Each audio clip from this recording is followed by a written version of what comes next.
Мартин Димитров от Нова Република. Някакъв коментар с едно изречение, преди да влезем в българските теми, защото желанието за реформи на Макрон е нещо, което трябва наистина от България да се следи внимателно и може би да се копира. Аз имам надежда, че Макрон ще бъде един от инициаторите на реформи в Европейския съюз. По-малко бюрокрация, повече икономически растеж, повече гъвкавост на пазара на труда включително. Така че дано да успее. В всеки случай той няма да има никакви оправдания при всички мнозинства, които има в момента. Нищо не може да го спре, ако желае да се справи. Въпрос на воля е при него. Отново се връщаме към досиетата КТБ, както ги нарекохме в това студио. В неделя по същия начин и президента Плевнелиев ги нарече. Не е нещо, което за пръв път се произнася. Вие бяхте, казах на зрителите, първият, който 50 минути след онзи петък ги прочетохте и се включихте в денят. Кое е новото? Споменахте за щрихираните елементи от тази стенограма. Има няколко много важни неща. Първото много важно нещо е, че има решение на съда и двете стенограми да станат публични.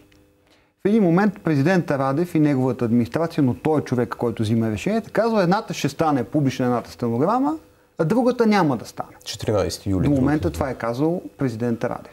Сега си представете в една правова държава, в която законите важат за вас, господин Дренджиев, за мене, тук за вашите оператори и за президента Радев по един и същи начин. Той казва така, има решение на съда, аз в едната му част ще го спазя, едната стенограма ще стане публична, в другата част решението на съда съм решил да не го спазвам. Това казва президент. Ако наистина това окончателно ли е за втората? До момента е така. До момента това е казал. Тоест, ако той не публикува втората стенограма, това ще бъде безпрецедентно нарушаване на правото в България. Защото решенията на съда те не се коментират.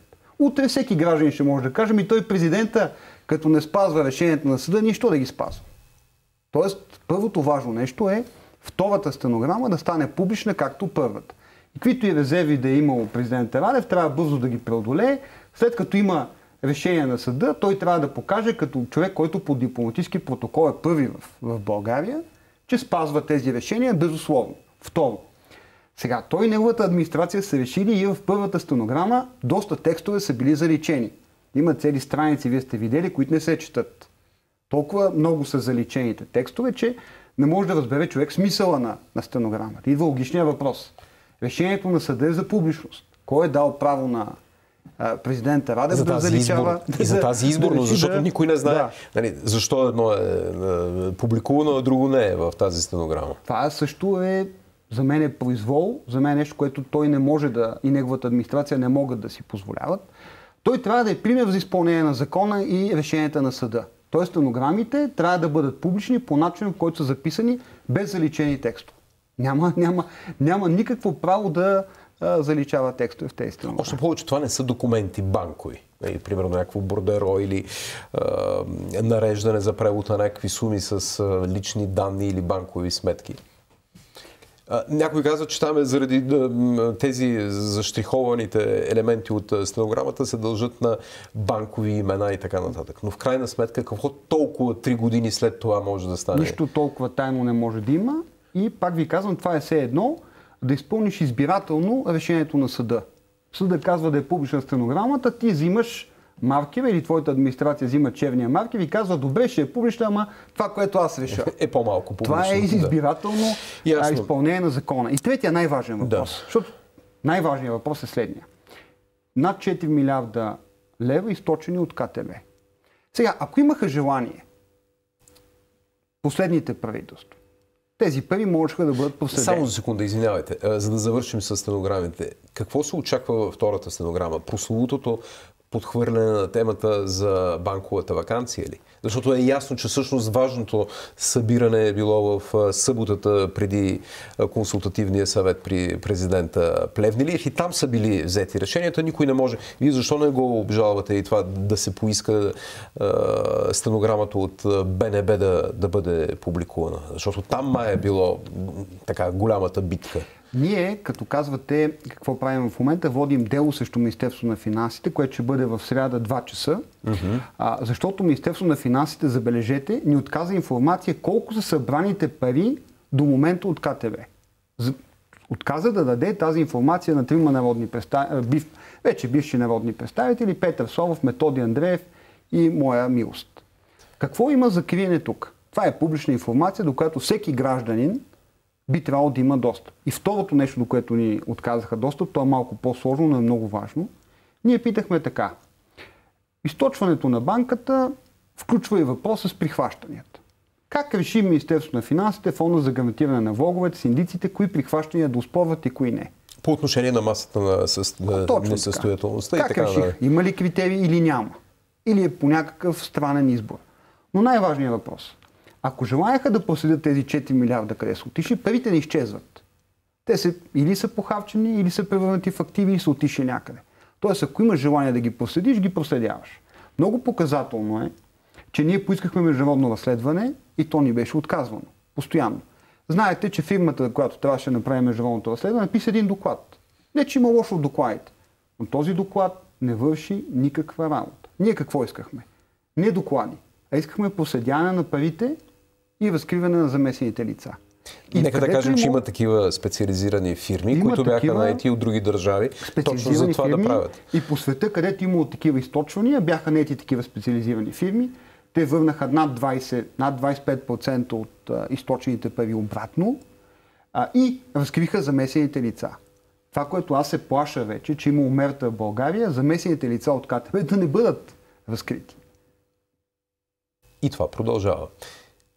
И всъщност големия проблем е не само за това къде са отишли тези активи, защото освен източените пари, сега е важното да се разбере какво е станало с активите на КТБ. Апетитните активи, при кого са, какво става с цесиите, кои цесии са били уважени и кои не. Цесиите, прихващанията, активите, всичко това можеше да бъде последено и трябваше да бъде атакувано и въобще не трябваше да се допуска да се случи. Още един важен въпрос. Квесторите, които първоначално бяха назначени от Българска народна банка... Те не бяха ли сменени след това? Те след това бяха сменени, но в техния мандат какво се е случило? Защо са допуснати цесиите? Защо са допуснати прихващанията? Кой носи отговорност за това? На всички тия въпроси не беше отговорено и ми прави впечатление темата КТБ, че в момента управляващата коалиция прави всичко възможно тя да бъде заметена и забравена. Виждате, няма в тяхната програма няма тема КТБ. Няма нищо, никаква активност по нея, нищо не се прави вече. Идеята е тя да бъде забравена тази тема, хората да се интересуват от други неща, да ги занимават с странични периферни въпроси и 4 милиарда да бъдат източени и да бъдат забравени след това. А това в крайна сметка е засегнат обществен интерес, защото първо беше дадена огромна сума като заем от държавата на Фонда за гарантиране на влоговете. За да бъдат изплатени гарантираните влогове. Да, за да бъдат изплатени гарантираните влогове. Второ, не забравяйте, че влогове в КТБ са имали общински предприятия и държавни фирми, което е директна вреда за обществен интерес. Например, Топлофикация София. Прословутата Топлофикация. Знаете ли, всъщност дали... Но, видяхте това съобщение, което аз казах в началото, че днес Комисията за финансов надзор е изпратила квестори в две сравнително малки застрахователни компании, но досиетата КТБ всъщност показват, че има нерешен проблем, защото парите окей, бъдат намерени или не намерени, но кой може да даде отговор на въпроса? Работи ли както трябва банковия надзор? Работи ли както трябва Комисията за финансов надзор? Кой е проспал всичко това? На тези въпроси отговор няма. Както говорихме предишния път с вас, в стенограмата специално отбелязвам, че ДАНС с години наблюдавали КТБ и банковата сфера. Добре, като са наблюдавали с години, как са допуснали такова източване на 4 милиарда лева? То смисъл от специални служби в една държава е, като има казуси като КТБ, още в началото, при първите злоупотреби, те да се намесят, да има бързи арести и да не се стигне до ситуацията в момента. Тоест, идеята на службите не е да създават някаква масова психоза или паника, а дълновидно, тихо да се намесят при първите злоупотреби. Сега, какъв ни е смисъл от служба като ДАНС, която има източени 4 милиарда лева и те нищо не са направили? Минимум. Да. Минимум, И какъв е минимум, да. Какъв е смисъл от Защото адвокат Ивайло Дерменджиев, доктора по право и член на Лондонския арбитражен съд, беше в това студио и каза, изобщо не си мислете, че сметката ще бъде 4 милиарда лева. Там има арбитражния, оманския фонд, има едни 200 милиона и така нататък. Така че наистина въпроса за данъци, за това кой следи. Но вие смятате ли, че системният проблем в надзорните органи е решен? Това е много тежък въпрос. Питам ви, защото предстои ERM2. Нали? България официално заяви, че иска да влезе в ERM2, чакалнята. Те там не искат, имат толкова проблеми с италианските банки в момента. Гърция уж беше решен въпроса, но пак няма превод на транша и така нататък. Нашия интерес е България да стане част и от ERM2, но и от Европейския банков надзор, за да може да има още един външен контрол над банковата система. Колкото повече механизми за контрол съществуват, толкова по-добре за всички нас. Така че бих поставил наравно с ERM2 и темата за Европейския банков надзор, т.е. да има външен контролен механизъм върху българската банкова система, така да го кажем. За да може да се вижда кой какво прави. За да виждаме кой какво прави, да. Защото така или иначе в това студио Петър Андронов беше казал, и разбира се и шефа на Централната банка, че предстои консолидация на банките в България. И когато влизат новите собственици и виждат и правят така наречения due diligence на банките, изведнъж виждат неща, които няма как да бъдат скрити от Европейската Централна банка. И това е големия проблем, може би.